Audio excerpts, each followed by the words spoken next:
Hi everyone, welcome to my channel. One more episode on market update. So markets అయితే 4 days నుంచి కంటిన్యూస్గా పాజిటివ్గా మనకి అప్ సైడ్లోనే క్లోజ్ అవుతున్నాయండి. So now it's almost 24,000 near దగ్గర మార్కెట్స్ ట్రేడ్ అవుతున్నాయి. 23,850 దగ్గర నిఫ్టీ అనేది ట్రేడ్ అవుతుంది. సో సడన్గా ఇంత పాజిటివ్ మార్కెట్లో ఇంత పాజిటివ్ అప్ మూవ్ ఎందుకు వస్తుంది అనే మన రీజన్స్ చూసుకుంటే ఎఫ్ఐఎస్ హ్యావ్ టర్న్ బయర్స్ అండి. లాస్ట్ 2 daysలో 10,000 crores ఎఫ్ఐఎస్ బై చేశారు. సో ఎంటైర్ ఈ ట్రంప్ టారిఫ్స్ మనకి ఎపిసోడ్లో పాజిటివ్గా కొంచెం ఇండియాకి అవ్వబోతుంది అనే న్యూస్ ఎప్పుడైతే వచ్చిందో సో అందరూ కూడా ఇండియా వైపు డెఫినెట్గా పాజిటివ్గా చూస్తున్నారు. So last week stock markets overall world stock market performances చూసుకుంటే ఇండియానే టాప్లో ఉందండి. 6.5% 1 వీక్లోనే పెరిగింది. అలానే మనం చైనా, యుఎస్ ఇలాంటి కంట్రీస్ చూసుకుంటే జస్ట్ 1% మాత్రమే రికవరీ అయ్యాయి. So you can understand so positivity అనేది ఇండియాలో ఎంత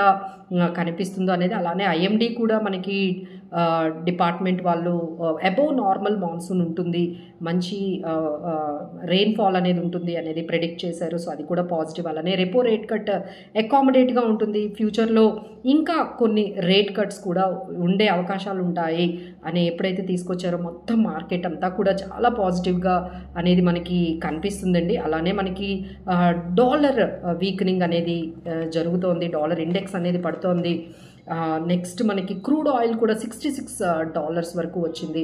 so all these things are making it more positive. అలానే ఎర్నింగ్స్ క్యాలెండర్ కూడా స్టార్ట్ అయింది. So we have very good earnings. అంటే కొన్ని కంపెనీస్ అంటే ఐఆర్డిఏ అలాంటి మంచి కంపెనీస్ మంచి గ్రోత్ని చూపించాయి. అలానే మనకి but there are disappointment is there in the IT companies అంటే విప్రో కానీ, ఇన్ఫోసిస్ కానీ, టీసీఎస్ కానీ డిసప్పాయింటింగ్ రిజల్ట్స్ వచ్చాయి. So almost index IT index 2% వరకు కరెక్ట్ అయింది. But rest of the other corporate results అయితే కొంచెం పాజిటివ్గానే మనకు కనిపిస్తున్నాయి. నెక్స్ట్ వీక్ మనం చూసుకున్నట్లయితే 19th ఏప్రిల్లో HDFC, ICICI, 22nd HCL and Tech Mahindra, 24th అలానే Nestle, HUL, SBI life insurance, Axis ఇలా పెద్ద పెద్ద కంపెనీలు మనకి వస్తున్నాయండి. సో ఎంటైర్ ర్యాలీ ఏదైతే మనం చూసామో that all dedicated to banking సెక్టార్కి అని చెప్పొచ్చు అండి. Either it is HDFC all time high, అలానే ICICI, Axis, SBI, bank of Baroda. So these are all going to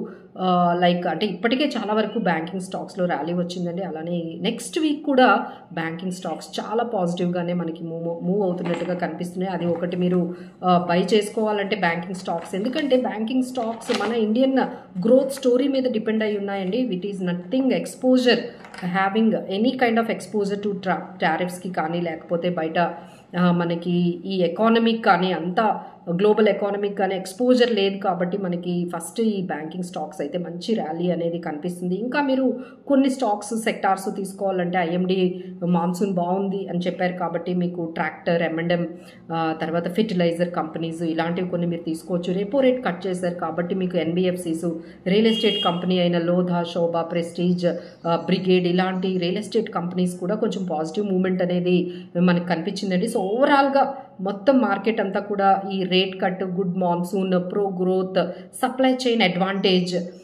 Trump India అంటే మనకి ట్రేడ్ అగ్రిమెంట్స్ కూడా చాలా పాజిటివ్గా కనిపిస్తుందండి. నెక్స్ట్ వీక్లో మనకి యుఎస్ వైస్ ప్రెసిడెంట్ రాబోతున్నారు along with his wife Usha.